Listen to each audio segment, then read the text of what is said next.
Playing here, back with another Epic Sun video. And today we're going over the update for June 23rd. Here we go, starting off with the Guild War Conquest season. And so the preseason is ending on June 25th for us globals, and the Conquest season is starting right away. So that, you know what that means, a reset in our Mystic Metals, which is a feels bad. But there are some new Guild War Conquest frames, which are kind of cool. Too bad that there's no other way to get these other than just placing in at least the top 100 guilds, I guess you could say, or 100th place, right? But for the most part, go ahead, get your mystics, do what you need to do. Moving on to episode 4, chapter 7, Forsaken Land. So the new chapter in episode 4 is going to be unlocked. So more farming to do, you know, something to keep us busy in the meantime, because this week is pretty scarce. Make sure you go in, you pick up that mola and that gold transmit stone. I believe this week as well, we're going to get another imprint for Aiden.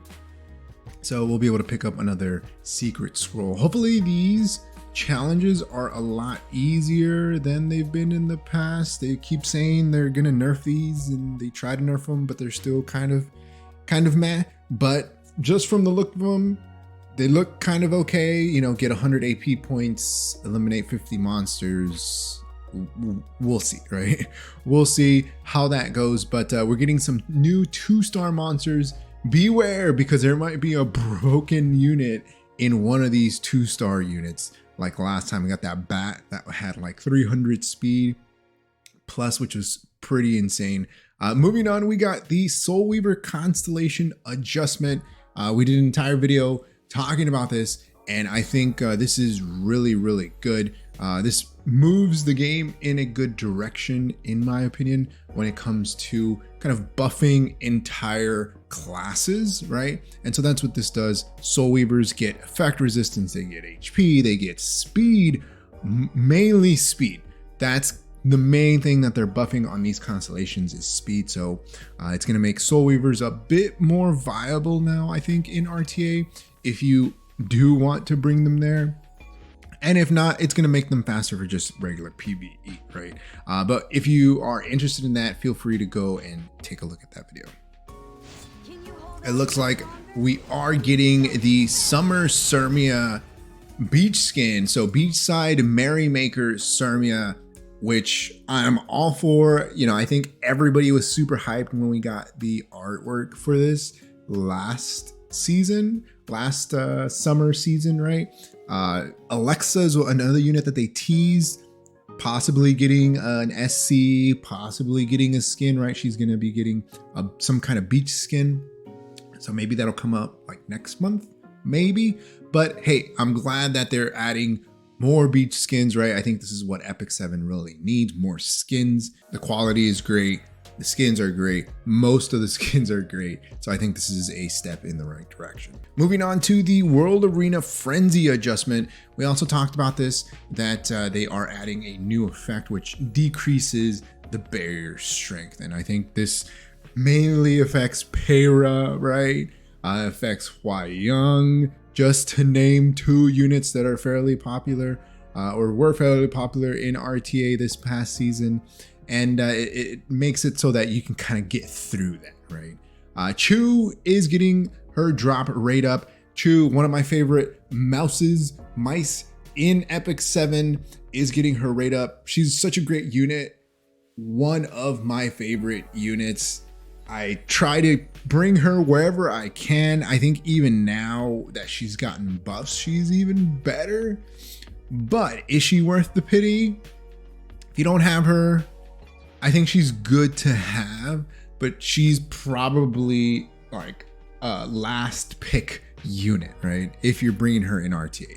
PvE, maybe against the fire boss, but I don't really use her anywhere outside of RTA, sometimes in GVG, but even then it's still kind of tough to use her. So I don't think, even though she is one of my favorite characters, I don't think she's worth the pity. She's great now with her buffs and the counters and all that stuff, but she's a great alternative to like your mainstay bruisers, right? And it was the same thing with Valencia and her buffs that she got. So she is there. It doesn't look like we're getting anything new for the most part, but you know, you can always wait until the day before her banner ends to try to pull for her if you decide that you do want her. We are getting the Book of Memories, Song of the Sea. This is going to be added to the Book of Memories. And if you didn't get a chance to go in and play that, you can go back into any of those side stories and play those if you want. These should be free, honestly. They should just let you go in without having to pay some type of currency. But I think they gave everybody one of those little wand things that lets you go back into at least one side story and farm it for, you know, the like this one I believe has does this one have the skin? No, it just has like the unit that you get for free and the artifact that you get, because that was like the very first one that they gave out, the summer skins, which was Karen's, I believe. You can pick up the artifact Rainbow Skill. Not a great artifact, still not used anywhere, but it's there, I guess, if you want to pick it up, if you want to complete the journal or something like that.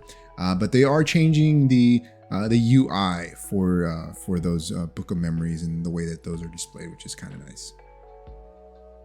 Moving on to the end of sales for the limited guild member shop equipment. So some of you may have completed Ancient Inheritance. Some of you may not have completed Ancient Inheritance Season 1. And all that gear that you missed out on was you could actually purchase it and was available in the guild shop. So if you haven't picked that up, make sure that you pick that up because after the update, it will no longer be there and you won't be able to pick it up. So make sure you buy that speed gear. I believe it's speed gear. Yeah, because the new one is counter gear. So make sure you pick that up because it is actually really good gear. Moving on to the equipment set improvements. We also talked about this in that update video where they're going to be adjusting injury set and destruction set. So injury set, you know, I got super carried away and I was thinking like Bellion is going to be insane, but unfortunately it's only for single attacks, the 12% buff that injury is getting. But that's still pretty interesting, right? Because now it makes units like Valencia, right, which attacks twice on the S1, kind of a good candidate for injury set, right? If you can get those stats, if you can get bulk, defense, crit damage, speed, she might be good in long fights, right? She already has injury, but it's not that great. But maybe slap another injury set on top of that, right? Maybe it'll make her more viable. Who knows? Destruction set is getting a 20% crit damage increase, which is pretty nuts. It's pretty insane. I think it's going to make destruction set a bit more viable when it comes to RTA. I've seen in the past people running destruction sets on units in RTA. I've seen some builds like that, but you need like insane gear score, right? Insane amounts of stats in order to pull that off, but maybe this will make it a little bit easier. Who knows? We'll see.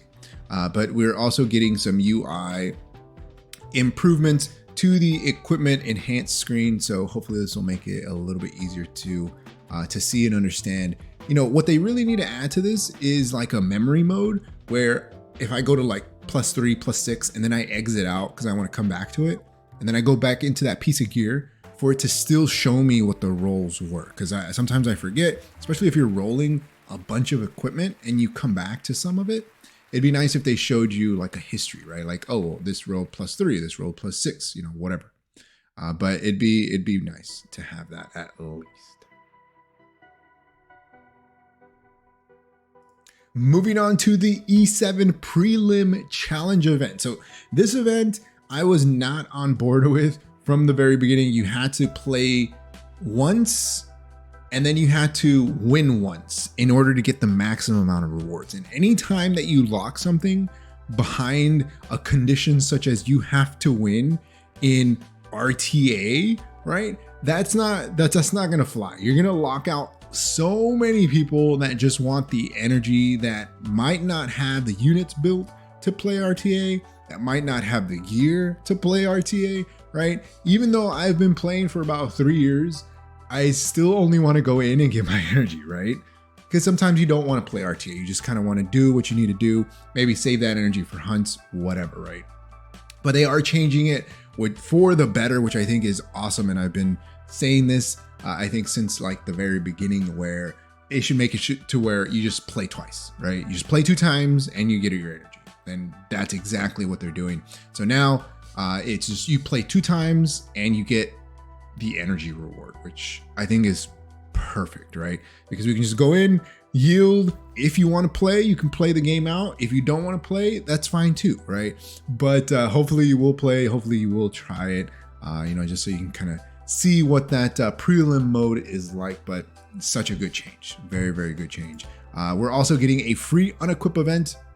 Since we're getting all those constellation changes, I think these free Unequip events are great, especially when we get new units, buff events, right? Or recalls or changes to units. Why not give us a free Unequip event? Let us try out the new units without getting penalized, which I think is going to be really, really nice. All right, moving on to what's coming up. So it looks like Cermia is also getting a drop rate up on June 30th. So the next week, so especially because of the summer Cermia skin, then you have a chance to pick her up next week if that's who you're saving for. Also, we have summertime Iseria dropping on the 30th as well. So she is a limited unit, not one of my favorite units in the game.